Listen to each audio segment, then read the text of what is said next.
Blogging tips इन Hindi 2022। Blogging की पूरी जानकारी। हाँ दोस्तों, तेजी से बदलते जमाने के साथ ही पैसे कमाने के तरीके भी बदले हैं, जिनमें सोशल मीडिया का बड़ा योगदान रहा है। सोशल मीडिया ने महज कुछ ही सालों में लोगों को करोड़पति बनाया है, इसमें कोई शक नहीं है। हाँ दोस्तों, सोशल मीडिया के दो प्लेटफॉर्म है, यूट्यूब और ब्लॉगिंग। पैसे कमाने के बहुत ही बेहतरीन माध्यम साबित हुए हैं यह दोनों ही। इनकी सबसे बड़ी खासियत यह रही है कि इन पर काम करने के लिए समय का कोई भी प्रतिबंध नहीं है। पार्ट टाइम या फुल टाइम किसी भी तरह से इन पर काम करके पैसा कमाया जा सकता है और लोग कमा भी रहे हैं। हाँ दोस्तों, इस वीडियो में हम ब्लॉगिंग टिप्स के बारे में विस्तार पूर्वक चर्चा करेंगे कि ब्लॉगिंग के क्षेत्र में काम करने के लिए आपके पास क्या क्या होने चाहिए, जिसका इस्तेमाल करके आप या कोई भी एक सफल ब्लॉगर बन सकता है। तो आइए अब शुरू करते हैं। नमस्कार दोस्तों, मैं अमित दुबे आप सभी का हार्दिक स्वागत करता हूं। दोस्तों, ब्लॉगिंग करने के लिए आपके पास जो सबसे महत्वपूर्ण चीज होनी चाहिए वो है एक ब्लॉग या वेबसाइट, जिसके माध्यम से ब्लॉगिंग किया जाता है। तो आइए अब ब्लॉगिंग की दुनिया की ओर कदम बढ़ाते हुए आगे को बढ़ते हैं और एक एक करके ब्लॉगिंग टिप्स के सभी पहलुओं के बारे में पढ़ते हैं, जानते हैं। हाँ दोस्तों, आइए और आगे बढ़ते हैं और जानते हैं ब्लॉगिंग के बारे में विस्तार पूर्वक। सबसे पहले हम ब्लॉग या वेबसाइट के बारे में बात करेंगे। दोस्तों, ब्लॉगिंग की शुरुआत करने के लिए सबसे पहले आपको एक ब्लॉग या वेबसाइट की जरूरत होती है, जिस पर आपको आर्टिकल लिखकर पोस्ट करना होता है। अब आपके मन में यह सवाल भी उठ सकता है कि आखिर यह ब्लॉग या वेबसाइट क्या चीज होती है। तो आइए पहले हम यही जान लेते हैं कि ब्लॉग या वेबसाइट क्या होती है। दोस्तों, ब्लॉग क्या होता है, सबसे पहले हम जानेंगे कि ब्लॉग क्या होता है। ब्लॉग एक ऐसा माध्यम होता है जिसके द्वारा आप अपने विचार या जानकारियों को इंटरनेट के माध्यम से देश और दुनिया तक के लोगों तक शेयर कर सकते हैं, और इसके लिए आपका अपना एक ब्लॉग होना चाहिए, जिसके लिए आप ब्लॉगर को चुन सकते हैं। अब आपके दिमाग में एक और सवाल उठ सकता है कि ब्लॉगर क्या है। तो आइए हम ब्लॉगर के बारे में भी जानते हैं। ब्लॉगर एक ऐसा प्लेटफॉर्म है जिसे गूगल ने बनाया है। इस पर बिल्कुल फ्री में आप अपना अकाउंट बना सकते हैं और उस पर आर्टिकल लिखकर पोस्ट कर सकते हैं। जब आपके ब्लॉग पर अच्छे खासे विजिटर आने लगेंगे, तब आपको एडसेंस अकाउंट बनाकर उस पर गूगल से अप्रूवल लेना होगा, और जब गूगल से अप्रूवल मिल जाएगा तब आपके ब्लॉग पर गूगल द्वारा चलाया गया विज्ञापन दिखने लगेगा। हाँ दोस्तों, जब आपके ब्लॉग पर अच्छे खासे विजिटर आने लगेंगे तो वे लोग उस पर चल रहे विज्ञापन को देखेंगे, जिससे गूगल की कमाई होती है, और उसमें से एक निर्धारित हिस्सा गूगल आपके अर्थात ब्लॉगर के उस बैंक खाते में भेजेगा जो भी आपके एडसेंस अकाउंट से लिंक होगा। हाँ दोस्तों, और आगे बढ़ते हैं और अब जानते हैं कि आखिर वेबसाइट क्या होता है। दोस्तों, ब्लॉग और वेबसाइट दोनों में काफी अंतर होता है, क्योंकि ब्लॉग के माध्यम से आप सिर्फ अपने विचार और जानकारियों को ही लोगों के साथ शेयर कर सकते हैं। ब्लॉगिंग करने के लिए आप ब्लॉग बनाने के लिए ब्लॉगर या वर्डप्रेस दोनों में से किसी भी एक प्लेटफॉर्म को चुन सकते हैं, जिसमें ब्लॉगर में आप फ्री में अकाउंट बना सकते हैं, लेकिन वर्डप्रेस इस्तेमाल करने के लिए आपके पास अपना एक वेबसाइट होना चाहिए, जिसके लिए आपको डोमेन और होस्टिंग की जरूरत पड़ेगी, जिसके लिए आपको कुछ पैसे भी खर्च करने पड़ेंगे। एक वेबसाइट का मतलब होता है तरंगों का वह स्थान जहां पर आप या आपका ब्लॉग या फिर आपका व्यापार सातों दिन 24 घंटे मौजूद रहता है, अर्थात एक ऐसी दुकान जो आपके सोते रहते हुए भी खुली रहती है। अब आपके मन में यह सवाल भी उठ सकता है कि आखिर ये डोमेन और होस्टिंग क्या चीज है भाई। तो आइए जानते हैं इनके बारे में, सब कुछ बताएंगे। बस थोड़ा धैर्य रखिएगा और इस वीडियो को पूरा देखिएगा।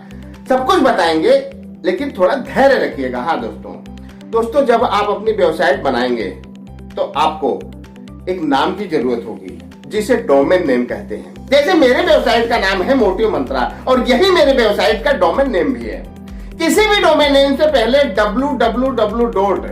उसके बाद डोमेन नेम और उसके बाद .com या .in या .org या फिर .co.in आता है। जैसे मेरे वेबसाइट का पूरा नाम है www.motivemantra.com, जिसको खरीदने के लिए मुझे सबसे पहले 749 रुपए खर्च करने पड़े थे और हर साल इतने ही रुपए देकर इसको रिन्यू भी कराना होता है, नहीं तो ये एक्सपायर हो जाएगा। परिणामतः आप इसका इस्तेमाल नहीं कर पाएंगे। हाँ दोस्तों, और आगे बढ़ते हैं और बात करते हैं होस्टिंग के बारे में। अभी तक हमने डोमेन के बारे में बात किया था, अब होस्टिंग के बारे में बात करेंगे। दोस्तों, आपके वेबसाइट के नामकरण के बाद आपको काम करने और डाटा को सुरक्षित रखने के लिए सर्वर की जरूरत होगी, जिस पर आप काम करेंगे, उसे ही होस्टिंग कहते हैं। जैसे आपने एक दुकान खोली और उसका नाम रखा गुप्ता स्टोर, तो ये गुप्ता स्टोर तो डोमेन नेम हुआ, और दुकान के अंदर जो सामान रखने का स्थान है वह है होस्टिंग, जिसे सरल भाषा में समझने के लिए आप इस तरह भी कह सकते हैं कि डोमेन नेम अर्थात दुकान का नाम, होस्टिंग नेम अर्थात दुकान का स्थान। अब तो आप आसानी से समझ ही गए होंगे ना कि डोमेन और होस्टिंग क्या होता है। डोमेन नेम खरीदने के बाद होस्टिंग खरीदने के लिए पहले एक साल के लिए मुझे 1999 रुपए खर्च करने पड़े थे। इसके बाद हर साल इसे 2499 रुपए देकर रिन्यू कराना पड़ता है, नहीं तो ये एक्सपायर हो जाएगा। परिणामतः आप इसका इस्तेमाल नहीं कर पाएंगे। हाँ दोस्तों, और आगे बढ़ते हैं और जानते हैं कि एक ब्लॉगर बनने के लिए आपके अंदर और क्या चीज होनी चाहिए। गहरी विशिष्टता। ब्लॉगिंग टिप्स के अंतर्गत ब्लॉगिंग करने के लिए आपके पास किसी भी एक क्षेत्र के बारे में पूरी जानकारी होनी चाहिए, जैसे आध्यात्म, राजनीति, व्यापार, टेक्नोलॉजी, मोटिवेशन, स्वास्थ्य संबंधी, सौंदर्य संबंधी, फिटनेस संबंधी, दुनियादारी संबंधी, प्रकृति संबंधी, या फिर किसी भी विषय पर आप ब्लॉग बनाकर उस पर आर्टिकल लिखकर अपने ब्लॉग या वेबसाइट पर पोस्ट कर सकते हैं। किसी भी क्षेत्र में गहरी विस्तृतता से मतलब है कि या तो उसको उस क्षेत्र के बारे में पहले से ही बहुत सारी जानकारी होगी, और अगर नहीं है तो आप किताबों के माध्यम से या फिर ब्लॉग के माध्यम से या फिर किसी अन्य माध्यम से जानकारी एकत्रित कर सकते हैं, और गहरे अध्ययन द्वारा आप किसी भी क्षेत्र में गहरी विशिष्टता प्राप्त कर सकते हैं। हाँ दोस्तों, और आगे बढ़ते हैं और अब जानते हैं कि ब्लॉगिंग के लिए और किन किन चीजों की आपको जरूरत पड़ती है। एकांतवास पल, अकेलापन। ब्लॉगिंग के क्षेत्र में काम करने के लिए एकांतवास का होना भी बहुत जरूरी है, क्योंकि यही वह पल होता है जब आप अपने विचारों के साथ स्वतंत्र रूप से रचनात्मकता के शिखर को प्राप्त कर सकते हैं, जिसकी मदद से आप किसी भी टॉपिक पर बहुत ही गहराई में जाकर अद्भुत रचना का निर्माण कर सकते हैं। एकांतवास का सबसे ज्यादा फायदा किसी भी क्षेत्र के रचनाकार ही उठाते हैं, वरना भीड़ तो इंसान को गुमराह करने का ही काम करती है। मैंने खुद अपने आप पर ही रिसर्च करके महसूस किया है कि मैं जितना ज्यादा अकेला होता हूँ उतना ही ज्यादा खुद को सहज महसूस करता हूँ, और उसी दौरान अपनी रचनात्मकता का सही इस्तेमाल कर पाता हूँ। हाँ दोस्तों, और आगे बढ़ते हैं और जानते हैं ब्लॉगिंग के अगले हेडिंग के बारे में कि ब्लॉगिंग के लिए आपको और किन किन चीजों की जरूरत पड़ती है। पढ़ने का शौक। एक अच्छा और सफल ब्लॉगर बनने के लिए एक अच्छा रीडर होना भी बहुत जरूरी है, क्योंकि ज्ञान को अर्जित करने के लिए किताबों से मोहब्बत आपको करनी ही पड़ेगी। पढ़ने का शौक तो पालना ही पड़ेगा। सीधी सी बात है कि जो लगातार पढ़ेगा वही तो आगे बढ़ेगा। क्षेत्र कोई भी हो, पढ़ाई का अपना अलग ही महत्व होता है। यह सफलता का एक अच्छा जरिया माना जाता है। Bill Gates, Elon Musk, Ratan Tata और नरेंद्र मोदी जैसे दुनिया के धुरंधर लोग पढ़ने के बड़े शौकीन हैं, और इसी शौक के कारण ये लोग अपने अपने क्षेत्र के महारथी हैं। पढ़ाई करते रहने से हमारे दिमाग की वृद्धि तो होती ही है, साथ ही हम अपने आप में बेहतर बनते चले जाते हैं, और एक दिन इस दुनिया को भी बेहतर बनाने वाले लोगों में शामिल हो जाते हैं। हाँ दोस्तों, और आगे बढ़ते हैं और अगले हेडिंग पे बात करते हैं रचनात्मक सोच।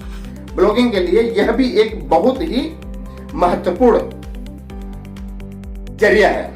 वैसे तो किसी भी क्षेत्र में कामयाबी हासिल करने में रचनात्मकता की बहुत बड़ी भूमिका होती है, लेकिन जब बात हो ब्लॉगिंग की तो इसकी महत्ता और भी बढ़ जाती है, क्योंकि इसमें अर्जित ज्ञान में अपनी रचनात्मकता को शामिल करके उस ज्ञान को और भी अधिक शक्तिशाली और सामर्थ्यवान बनाया जा सकता है। साहित्य, कला, व्यापार, राजनीति जैसे अन्य मामलों में रचनात्मकता की बड़ी महत्ता होती है और जो लोग इसका सही इस्तेमाल कर लेते हैं वे एक दिन अवश्य ही बड़ी उपलब्धि के स्वामी हो जाते हैं। एक लेखक का तो सबसे बड़ा ब्रह्मास्त्र होता है रचनात्मकता, और सच कहें तो जिसके पास रचना शक्ति नहीं वह एक सफल लेखक कभी नहीं बन सकता, और जो एक सफल लेखक नहीं बन सकता वह कभी भी एक सफल ब्लॉगर नहीं बन सकता। हाँ दोस्तों, और आगे बढ़ते हैं और अगले हेडिंग पे बात करते हैं लिखने की कला। पढ़ना और लिखना ये दोनों ही अलग अलग मैटर होते हैं। अगर आप पढ़ने के शौकीन हैं तो, लेकिन लिखने में आलस करते हैं तो आप कभी भी एक सफल ब्लॉगर नहीं बन पाएंगे, क्योंकि ब्लॉगिंग है ही सारा खेल लिखने का, और जो खेल वही जीतता है। क्या खेल वही जीतता है जो असली खिलाड़ी होता है। इसलिए लिखने का कौशल भी आपको डेवलप करना पड़ेगा। एक ब्लॉगर की लिखने की शैली ही उसे सफलता के मार्ग तक ले जाती है। जैसे एक गृहिणी खाना तो अच्छा बनाती है, लेकिन उस खाने को उसे खाने वाले के सामने अच्छे से परोस नहीं पाती है, जिसके कारण उस खाने का महत्व फीका रह जाता है। लेकिन अगर उसी खाने को सही तरीके से सही बर्तन में प्रेजेंट किया जाए, सजा कर खाने वाले के सामने पेश किया जाए, तो उसका महत्व बढ़ जाता है। बिल्कुल वैसे ही लिखने की कला भी होती है, जिसमें शब्दों और वाक्यों को सजा कर पढ़ने वाले के सामने पेश किया जाता है। जो इस कला को जानता है वह एक दिन सफल ब्लॉगर अवश्य बन जाएगा। हाँ दोस्तों, और आगे बढ़ते हैं और जानते हैं ब्लॉगिंग के सबसे महत्वपूर्ण हेडिंग, जो ब्लॉगिंग का ब्रह्मास्त्र कहा जाता है, उसके बारे में। SEO, सर्च इंजन ऑप्टिमाइजेशन, यह क्या चीज होती है। दोस्तों, ब्लॉगिंग के क्षेत्र में आने के लिए अभी तक जो हमने आपको बताया वे सभी बातें तो आपके अंदर होनी ही चाहिए, लेकिन ये सब होने पर भी आपको तब तक कामयाबी नहीं मिल पाएगी जब तक आप SEO, सर्च इंजन ऑप्टिमाइजेशन की जानकारी नहीं रख पाएंगे, क्योंकि यही एक ऐसा ब्रह्मास्त्र होता है जो आपके आर्टिकल को गूगल के मानकों पर खरा उतारते हुए आपके पाठकों तक आपको ले जाएगा। अब आपके मन में यह सवाल पनप सकता है कि आखिर ये SEO क्या है भाई। तो आइए अब हम SEO के बारे में जानते हैं। SEO दो प्रकार के होते हैं, पहला ऑन पेज SEO और दूसरा ऑफ पेज SEO। इन दोनों की ब्लॉगिंग में क्या महत्ता है इसके बारे में उदाहरण सहित समझते हैं। ऑन पेज SEO, जैसे एक रेस्टोरेंट में दो हिस्से होते हैं, पहला खाने बनाने वाला और दूसरा खाना खिलाने वाला। SEO के दोनों हिस्से बिल्कुल ऐसे ही हैं, जिसमें ऑन पेज SEO को खाना बनाने वाला हिस्सा अर्थात किचन कह सकते हैं। ऑन पेज SEO के अंतर्गत कीवर्ड रिसर्च से लेकर आर्टिकल के लिखने, इमेज ऑप्टिमाइजेशन समेत कई सारी प्रक्रियाओं से गुजरना पड़ता है। जैसे किचन में खाना स्वादिष्ट बनाने को की सभी प्रक्रियाएं शामिल होती हैं, बिल्कुल वैसे ही ऑन पेज SEO में भी कई प्रक्रियाएं शामिल होती हैं। यह जानने के लिए हमने एक वीडियो बना रखा है, व्हाट इज SEO। उसे आप अगर पढ़ेंगे तो आप जान जाएंगे। उसमें SEO के 25 टिप्स के बारे में बताया गया है। हाँ दोस्तों, और आगे बढ़ते हैं। ऑन पेज SEO के अंतर्गत जैसे किचन में स्वादिष्ट खाना बनाया जाता है, बिल्कुल वैसे ही अच्छा, साफ सुथरा और आकर्षक आर्टिकल लिखा जाता है और उसे पब्लिश किया जाता है। उसके बाद ऑफ पेज SEO का काम होता है, पर क्या, आइए जानते हैं। ऑफ पेज SEO क्या? ऑफ पेज SEO जिसे हम रेस्टोरेंट का वह हिस्सा कह सकते हैं जहां पर खाना परोसा जाता है और खाना को परोसने वाले तरीकों को भी प्रभावी बनाया जाता है, जिसमें प्रमोशन का काम किया जाता है। इसके अंतर्गत सबसे अहम काम होता है बैक लिंक बनाना। क्या? बैक लिंक बनाना, ताकि अन्य वेबसाइट की ट्रैफिक हमारी वेबसाइट पर आ सके, जिसमें शामिल होने वाली प्रक्रियाएं हैं सॉरी दोस्तों, बैक लिंक बनाने की जो प्रक्रिया, उनमें कमेंट करना, अन्य वेबसाइट पर जाके गेस्ट पोस्ट करना, quora.com पर जाकर क्वेश्चन आंसर करना, जिससे हमारे वेबसाइट पर ट्रैफिक आने की संभावना बढ़ती है। ऑफ पेज SEO ही क्या दोस्तों? ऑफ पेज SEO ही वह जरिया है जिसके इस्तेमाल से वेबसाइट पर ज्यादा से ज्यादा ट्रैफिक लाया जा सकता है, और यही हर एक वेबसाइट ओनर भी चाहता है, क्योंकि आपकी वेबसाइट पर जितने ज्यादा विजिटर होंगे उतने ही आपके वेबसाइट के लिए अच्छा होगा। दोस्तों और आगे बढ़ते हैं और अब जानते हैं अगले हेडिंग के बारे में, जो है सोशल मीडिया से लगाव। सोशल मीडिया एक ऐसा माध्यम है जिसके द्वारा आप ब्लॉगिंग की शुरुआती दौर में अपने ब्लॉग या आर्टिकल को लोगों तक तो पहुंचाते हैं, क्योंकि शुरुआत में आपके पास विजिटर नहीं होते हैं, लेकिन इसके इस्तेमाल से आप ज्यादा से ज्यादा लोगों तक अपनी पहुंच बना पाते हैं और धीरे धीरे आपके विजिटर की संख्या बढ़ने लगती है। Facebook, WhatsApp, Instagram, Twitter, LinkedIn आदि प्लेटफॉर्म पर अपना अकाउंट बनाकर आप लोगों से जुड़े और अपने ब्लॉग या आर्टिकल को प्रमोट करें। सोशल मीडिया से लगाव करके आप अपने ब्लॉग या आर्टिकल को ज्यादा से ज्यादा लोगों तक पहुंचाने का प्रयास कर सकते हैं, लेकिन इसकी अपनी एक सीमा होती है। फिर भी शुरुआती दिनों में आप इसकी मदद से काफी कुछ फायदा उठा सकते हैं। हाँ दोस्तों और आगे बढ़ते हैं और अब अगली हेडिंग के बारे में जानते हैं, कर्मठता और निरंतरता। जैसे किसी भी काम को करके उसमें सफलता पाने के लिए कर्मठता और निरंतरता की अपनी एक अलग ही भूमिका होती है। बिल्कुल उसी तरह ब्लॉगिंग के क्षेत्र में भी कर्मठता और निरंतरता बहुत जरूरी है। कर्मठता अर्थात अपने काम में दिलो जान से जुट जाना और निरंतरता अर्थात तब तक जुटे रहना जब तक कि काम पूरा ना हो जाए। स्वामी विवेकानंद जी ने कहा है, क्या स्वामी विवेकानंद जी ने कहा है कि उठो, जागो और तब तक चलते रहो जब तक लक्ष्य की प्राप्ति ना हो जाए। हाँ दोस्तों और आगे बढ़ते हैं और अब अगले हेडिंग के बारे में बात करते हैं, जबरदस्त संयम। क्या जबरदस्त संयम। सब कुछ करने के बाद भी कभी कभी हमें रिजल्ट नहीं नजर आता, लेकिन इसका मतलब ये नहीं कि रिजल्ट मिलेगा नहीं। इसलिए संयम रखना भी बहुत जरूरी है। कब तक? जब तक कि सफलता ना मिल जाए। इसलिए लगे रहो मुन्ना भाई, लगे रहो लगे रहो लगे रहो। संयम के साथ थोड़ा समय लग सकता है, हो सकता है कि ज्यादा समय भी लग जाए। अगर आप उस पल तक इंतजार करने की क्षमता रखते हैं तो आपको सफलता अवश्य मिलेगी। जब बहुत सारे लोगों को मिली है तो आपको भी मिल जाएगी। हाँ दोस्तों इस वीडियो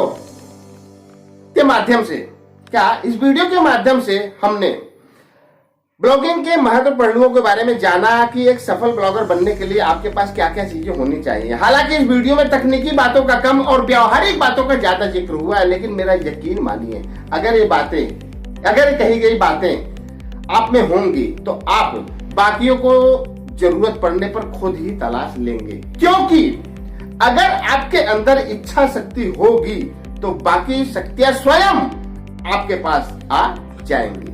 हाँ दोस्तों आशा करता हूं कि यह वीडियो ब्लॉगिंग टिप्स आपके जनरल नॉलेज को पहले से और बेहतर बनाएगा, साथ ही आपको बुद्धिजीवियों की श्रेणी में लेकर जाएगा। तो आज के लिए सिर्फ इतना ही। अगले वीडियो में हम फिर मिलेंगे किसी नए टॉपिक के साथ। तब तक के लिए जय हिंद, जय भारत।